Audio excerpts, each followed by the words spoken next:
capable of making a difference. They are a moral army. The Biden-Harris administration has an opportunity to deliver for a generation of progressives that will probably represent the Democratic Party in about 20 to 30 years. We love to say, young people, they're not the future, they're our present. They campaigned on climate. They advertised on climate.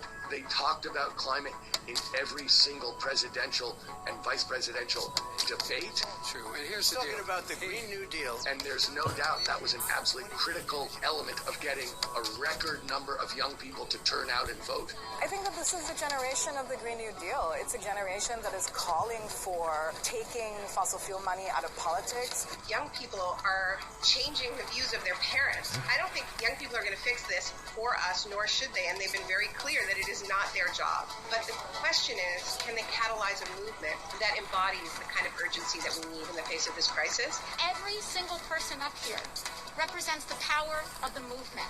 It represents the power of indigenous communities, the power of young people organizing, the power of the movement for Black Lives organizing, showing that climate is intersectional with every one of our needs and demands. We have more young people pushing for change. We have more proof that what is good for the climate is good for business and is good for us all.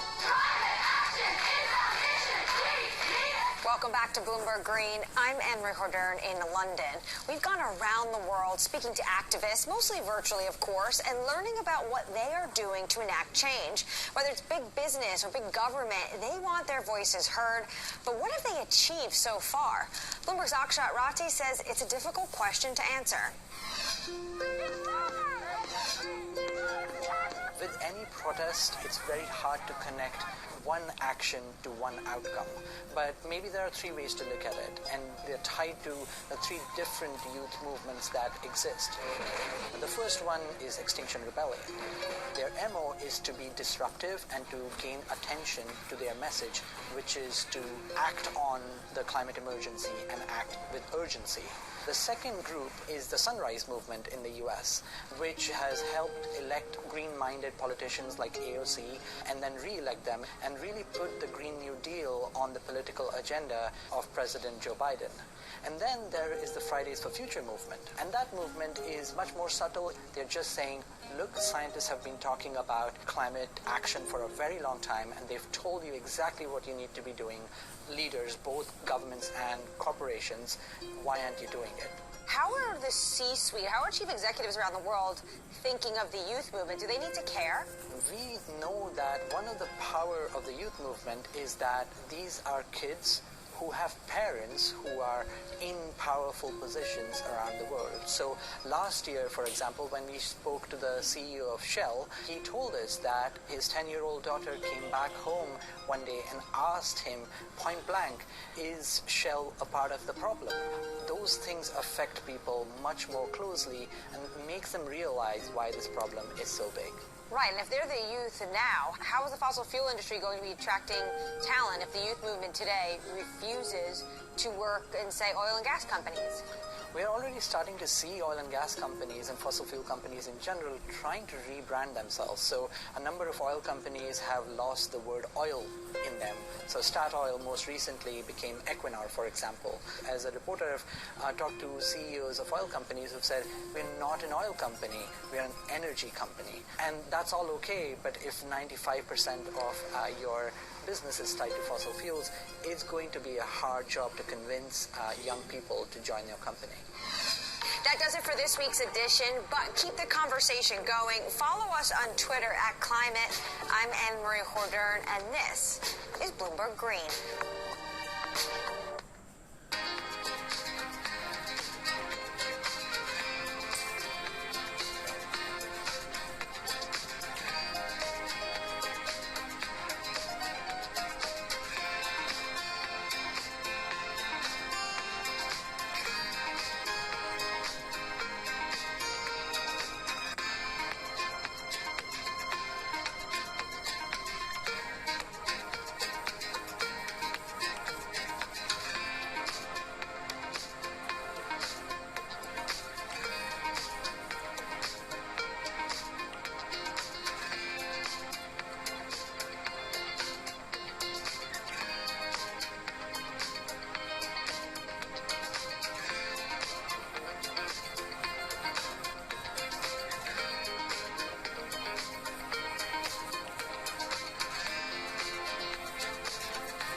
welcome to a special edition of Bloomberg Technology Chip Crunch, a deep dive into the global semiconductor shortage as well as the search for solutions. I'm Emily Chang from San Francisco.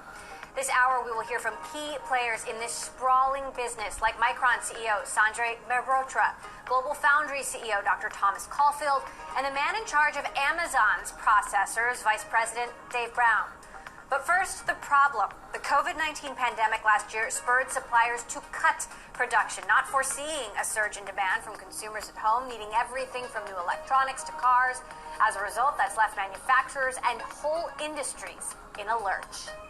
COVID caused everybody to step back a bit from capacity of build out and the supply chain of the industry, and it induced a radical increase in demand. And now we're in a position that there's a meaningful shortage. Obviously, the last year has been very, very difficult to deal with.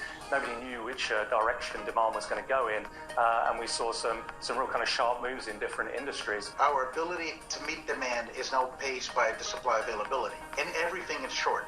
There's not a single industry that is not been impacted by the semiconductor shortage, from automotive to IoT to home. Here to break down what is driving the shortage that has thrown the global economy into crisis, Bloomberg's Ian King, who's covered the chip industry for 2 decades. Ian, how did it get this bad? Well, as some of your guests just explained in those clips that you played, Emily, last year looked like the global economy was going really badly. All of the chip makers were getting forecasts from their customers saying, things are really bad, not sure we need that much. Then it actually turned out that demand was considerably stronger. And guess what? Here we are now where demand is really strong, and the chip makers really haven't sort of prepared for this surge, for this snap back. So we've seen this movie before. It's not like this is the first chip shortage there's been in history, but how is this time different? Yeah, I mean, it's different because we have the short-term trend, this trend where, if you build a car, it takes you about a week. If you build a smartphone, probably takes you a day. But if you build a chip, it's 3 months, right? Or it's 18 months to build a factory before you get any supply. So there's always been this fundamental disconnect between, the supply and demand trends. But what's gone on this year is we've seen a very unusual situation of some extreme weak forecasting and really an inability to meet that with short-term, supply increases. And then on top of that, and I think some of your guests later will tell you the same thing, the chip industry is arguing that, things have never been like this before. We're seeing an unprecedented kind of spread in the use of chips, everything from your washing machine to your car, to all of these new areas, to these obviously massive data centers that are part of everybody's lives. Now, this long-term trend is coming on the back of this short-term spike. Right, everything from cars to phones to appliances, home networking gear. There's also concern that China started stockpiling chips at the height of the trade war during the Trump years. How big a problem has that been? Has that exacerbated the situation?